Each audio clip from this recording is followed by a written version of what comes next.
Hello, and welcome to Chad and Cherry's Surf Music Review. I'm Chad Shivers. I'm Cherry Shivers. And today we are going to be listening to the Jagaloons Ruin the Party. So, these guys are from upstate New York, Albany, and this record is on Sharawaji Records. Big shout out to Michael from Sharawaji. I don't really know like the deal with Sharawaji exactly. They're like, I think he lives in Hong Kong, but is from England or something. So, yeah. And he also is behind surfrockradio.com, so check out surfrockradio.com. The record, check this out. Look how pretty. So it's like a sky blue, just beautiful. All right, so we're gonna dive right in. I don't really know these guys quite as well as I've known the previous folks that we've listened to. So, yeah, we're going to start with track 2 with Kanazawa. Side 2, track 2. And Sherry's going to do our needle drops because I've been failing miserably at them recently, so.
What do you think? So a lot of this music that we've been listening to, I personally think has like a kind of characteristic that could be like put in as buffer music for like a TV show, or even like radio stations could use it as like in between, you know, the news traffic and advertising or something. So that's kind of the feeling that I get when I listen to this, which is it's kind of a nostalgic thing to me as well. I kind of got like Nickelodeon in the back of my head, like listening to it, like it's from back in the whole old mid-90s Nickelodeon kids days. I don't know why that came to my mind, but I was like, man, kind of getting a little nostalgic listening to this. Interesting. Yeah. I hear something almost completely different, Really? which is great with it. That's what you get with instrumental music, is everyone has their own interpretation. I think that's why I love it so much, because you can walk away with it however you want. They're not telling you one way to feel or one way to think, or what the narrative is. You can derive that for yourself. So you know what I hear, I was thinking about the other day, and to me it reminds me of a lot of like 80s punk. Like, Interesting. kind of like SoCal. I hear a lot of East Bay Ray and Dead Kennedys. Huh. Like, I was trying to think of who it was that I was specifically hearing, but I'm pretty sure it's East Bay Ray. I even think his guitar tone, it's got this kind of like scooped but kind of darker tonality to it, and that kind of reminds me. I could totally hear Jello singing over this one. Now that you mention it, I could totally hear that too, but maybe that's also like a whole nostalgia pulling from the early mid-90s when I was going through that genre of music, you Sure. know. I don't know. That's interesting how it pulled two completely different feelings I love for it. us.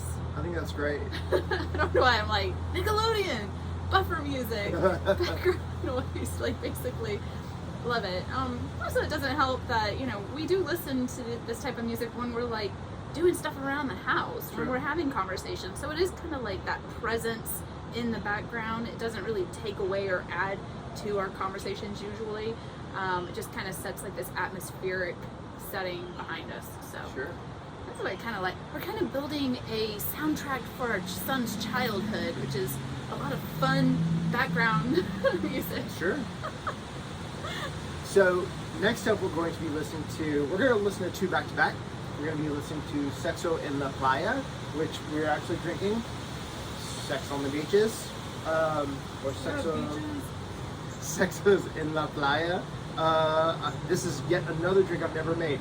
I think every drink so far has been a drink I've never made, so which is interesting. So Sexo En La Playa and the creature from the Jagaloon Lagoon.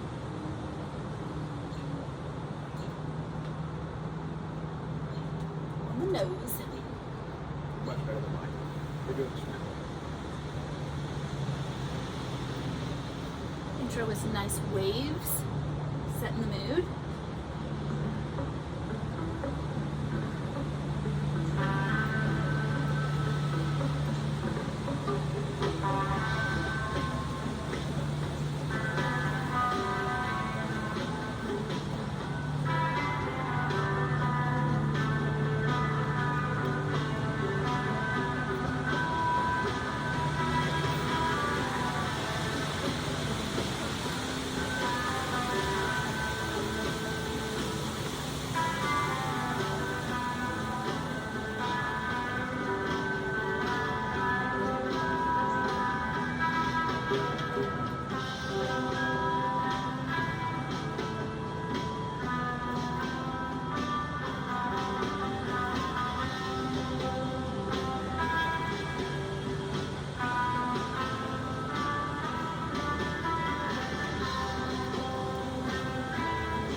I'm really getting sex on the beach with that one.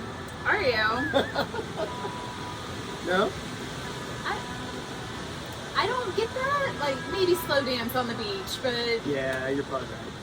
sex on the beach, I mean, Sure. it's not that sexy. It's not getting hot in here or anything, but it's definitely like Setting the mood. setting a mood. Sure. This is the foreplay Foreplay on the beach. There you go. But I like that they get the almost like the staccato plucked guitar sound. So I really like that sound on this. It kind of gives like a 1950s prom slow dance feel. Sure. Almost like a doo-woppy. Yeah, like a feel, doo-woppy yeah. feel. Sure. I like that. This, so you're starting to see hear a little extra production come in, like on this track, and that's one thing I really like about this record is there's a lot of little flourishes, not over the top, but like this has hand percussion, and another song, the next song we're gonna hear has like sax in it, and you know, there's some use of like samples, like Man or Astro Man, but not over the top. I think the record opens with like a spoken word sample. And there's a Man or Astro Man cover on here, and it has like a little, it's not like a movie clip or anything, it's just like a Godzilla screech or something, I don't know what it is, but yeah. So what's this next one called again? Creature from the Jagaloon Lagoon. Oh, we should have drank out of our creature glasses then. That's right. Sex on the beach is out of a creature. That would have been interesting.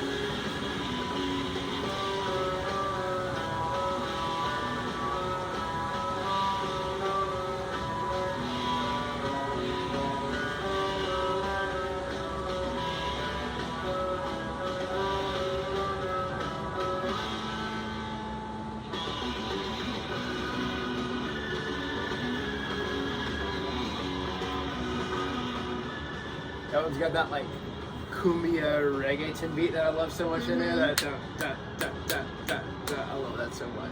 I like the organ, because that the organ's associated kind of with like the monster type. Oh sure, like a cheesy 50s sci-fi Yeah, or even like the monster rock, the monster surf bands tend to use that organ a lot. Yeah.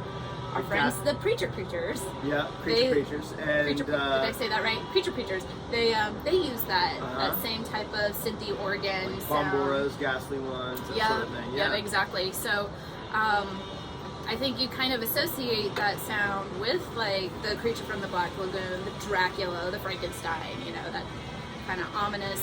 Oh, here's the sax. Hold on.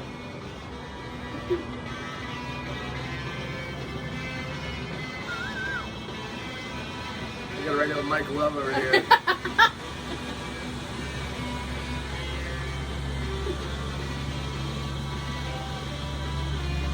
So this sounds like this guy knows how to play the sax. Shay. Hey.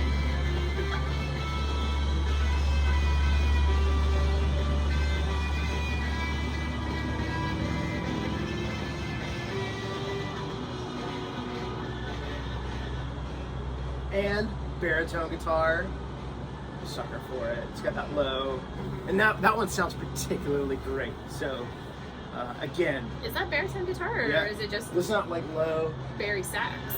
No, Oh, I hear it. Yeah. now you can't hear it. You can hear it on the bottom though. Yeah, so baritone, a particularly good sounding baritone guitar. Great production on this record. I really like that. Some good melodies. This record is a little on the riffy side for me, so like I would like to hear some more developed melodies. But I saw some live video. They did some like over the like during quarantine. They did like a live show, and I saw one, and it was awesome. So I think it's gonna translate even better live. But this is like a band for me to watch. Like I think great things are going to come from them because they have that vision, and I just want to see it like developed even more. But it's a great record. So how long have these guys been together, or is this like their first album? Yeah, I believe so. This is their first album, and this is copyright 2019, so fairly recent. I like to talk about the art. You know, I really dig this cover. This is like mannequins. I don't know if you can see that. And then all hell has broken loose on the back because they ruined the party. So, yeah, I dig it. Go to sharwaji.com. We'll have a link in the description. These guys are on Facebook, and I'm not sure if they have a website. They have some other stuff on Bandcamp too. I think they have like a covers record or something like that. So check that out. Playing at Southern Surf Stomp Fest, of course. So that's great. So what other impressions do you have there, Cherry? A little bit of like a frat rock feel to it. Maybe that's the impression they were trying to give with, you know, especially the cover and everything. But you know, I think it's pretty diverse. Yeah. They have a big range in the type of music that they're putting in. I mean, it's a solid album. Solid. Yeah. Yeah, I speaking of being diverse, I had a really tough time picking a few tracks. Like I listened to it so many times because it's like, oh, maybe I'll do this track, and then I would go back and some really cool covers. Like I said, there's a Manor Astroman cover. There's a Specials cover. They do. What is it? Gangsters? Is that the name of the track?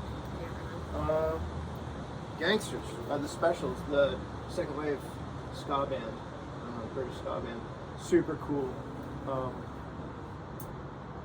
Again, I like one thing that they do.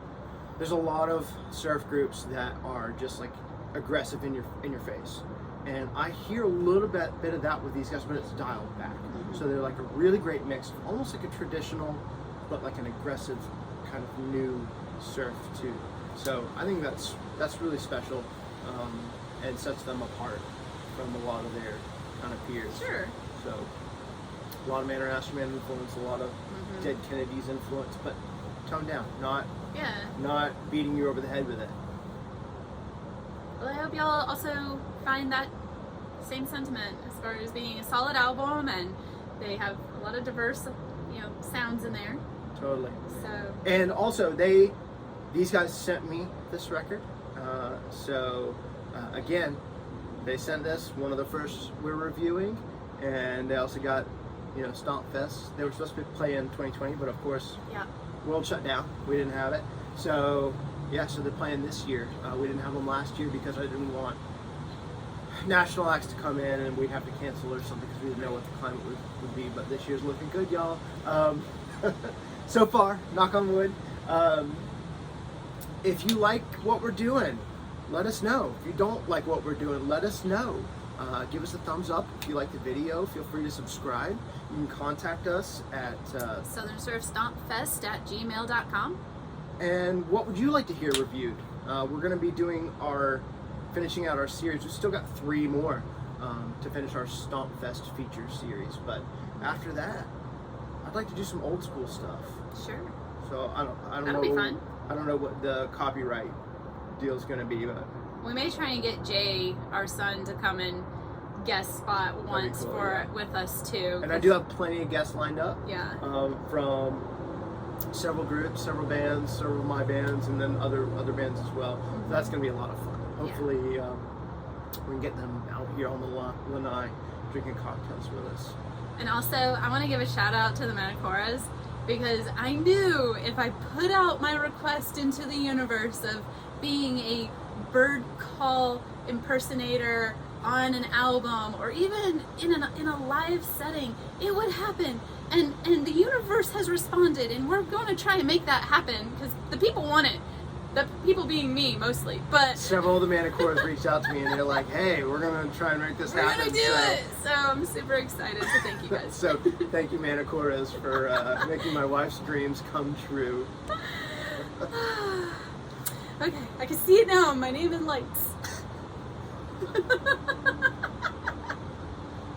All right, y'all. I think that's as good a place as any to call it for the evening. We hope you guys enjoyed, and we'll catch you guys next week. So, thank you so much.